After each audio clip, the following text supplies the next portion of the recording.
Hey everybody, Peter Zeihan here coming to you from Colorado. Today is the 18th of August, and the news is that the Netherlands and Denmark have received approval from the Biden administration to send their F16s, their fighter bomber aircraft, to Ukraine as part of the defensive works. There's a lot of things that are packed in here. Let's start with the most obvious one. Even if these things start to ship today, they're not going to be there in sufficient numbers or with the infrastructure to support it in time to have any impact on this fighting season. So the summer counteroffensive that the Ukrainians are fighting in an attempt to break the Russian position in southern Ukraine and Crimea, they're not going to be able to help with that at all. There's more to having the jets than simply having the pilots. You have to have the logistical infrastructure to supply them with fuel, with spare parts, especially with munitions, and they have to be able to do all of the repairs and all of the maintenance within Ukraine proper. Now, we know for certain that the United States has been doing steps to accelerate this process over the last few months. We know that there have been a number of Ukrainian pilots across the United States and NATO bases system that have been training on the F-16s and getting flight time. But there's going to be a lot more that needs to be done in terms of the maintenance side of the equation.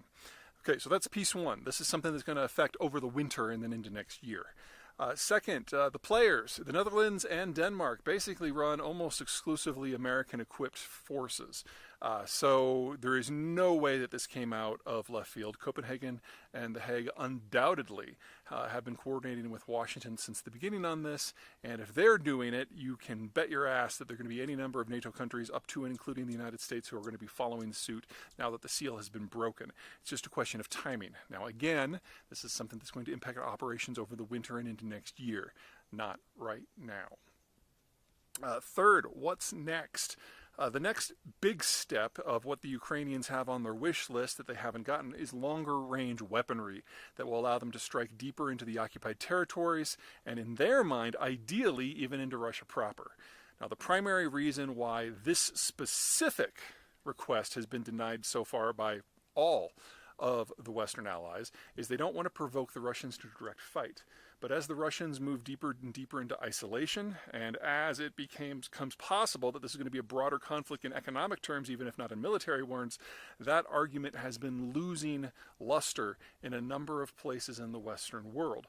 No one wants to start World War III, obviously, but it's pretty obvious who's doing the raping and the genocide, and that is no one on the west side of the line. So we are going to see longer range weapon systems. I don't want to comment on which ones because there's any number of things that could come into play.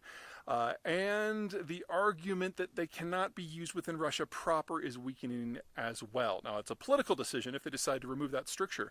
But if you look at what's been happening over the last few weeks, the Ukrainians have been provided with Storm Shadow missiles by the Brits, and that's a longer range weapon system more than capable of striking into Russia proper, but the Russians have not once used it to do so. At the same time, the Ukrainians have developed a number of weapon systems, including drones launched by Special Forces troops and suicide drones that are maritime in style to directly attack Russian targets within Russia proper. They don't necessarily need Western tech to take the war to Moscow. And since we're seeing this blurring of capabilities, the idea that simply because a weapon has a range that could be problematic, that it automatically is problematic, that argument is fading very, very quickly. There's still going to be a lot of brackets on all of this. This is not going to be something that's going to change overnight. But now that they're going to be getting NATO fighter aircraft that clearly have the capacity, if you put an extended range fuel tank on them, to strike Moscow directly, you got to ask yourself, what else can be pushed across the line at this point? And that's the discussion that's going to be happening in Brussels, in London, in Berlin, in Paris, and Washington quite aggressively over the next couple of months. And by the time we get to the end of the year, I have no doubt that in addition to longer range missiles, artillery systems, and jets, there'll be a whole phalanx of additional technologies going to be handed over in order to help the Ukrainians out. And for those of you who say that this is costing the United States too much, number one, check your math. With the exception of 2 Patriot batteries, every single other thing that has been transferred from the United States to this point has been in spare parts and decommissioned equipment that we were going to have to pay to dismantle. So in many ways, the Ukraine war has saved us a lot of money. And second, if you think the money has been stolen, you're literally just making that up. Call your congressperson, because they have every day a full list of every piece of equipment, how it was used, how it was transferred, and how much money it actually cost the United States. And anyone who tells you otherwise is lying to you. All right, that's it.